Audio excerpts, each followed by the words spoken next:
26મી તારીખે વડાપ્રધાન નરેન્દ્ર મોદી ગુજરાત આવી રહ્યા છે ત્યારે દાહોદમાં પીએમ મોદીના કાર્યક્રમ અંગે એસપીજીની ટીમે રિહર્સલ કર્યું છે। દાહોદમાં હેલિપેડ પર હેલિકોપ્ટરના લેન્ડિંગનું રિહર્સલ કરવામાં આવ્યું હતું।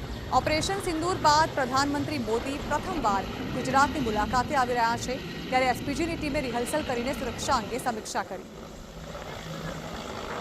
नरेंद्र मोदी 26 मई रोज दाहोद जिल्लाની અંદર આવી રહ્યા છે ત્યારે એસપીજી દ્વારા જે તેમની સુરક્ષાને ધ્યાનમાં રાખી હાલ જે છે રિહર્સલ ચાલી છે। મારી પાછળ જોઈ શકો છો જે હેલિપેડ ખાતે જે એમનું ચોપર જે આવનાર છે તેનું રિહર્સલ ચાલી રહ્યું છે કારણ કે ઓપરેશન સિંદૂર બાદ વડાપ્રધાન નરેન્દ્ર મોદી ગુજરાતની 2 દિવસના પ્રવાસે છે।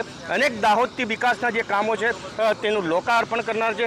રેલવે વિભાગ હોય, સ્માર્ટ સિટી દાહોદ હોય, વોટર વર્ક્સના જે કામો હોય, આરએનબીના કામો હોય, નેશનલ હાઈવેના જે કામો છે સહિતના જે કામો છે તેનું લોકાર્પણ કરનાર છે। ત્યારે વડાપ્રધાનની સુરક્ષાને લઈ હાલ પોલીસ દ્વારા જે સઘન તપાસ હાથ ધરાઈ રહી છે। પ્રિતેશ પંચાલ, TV9।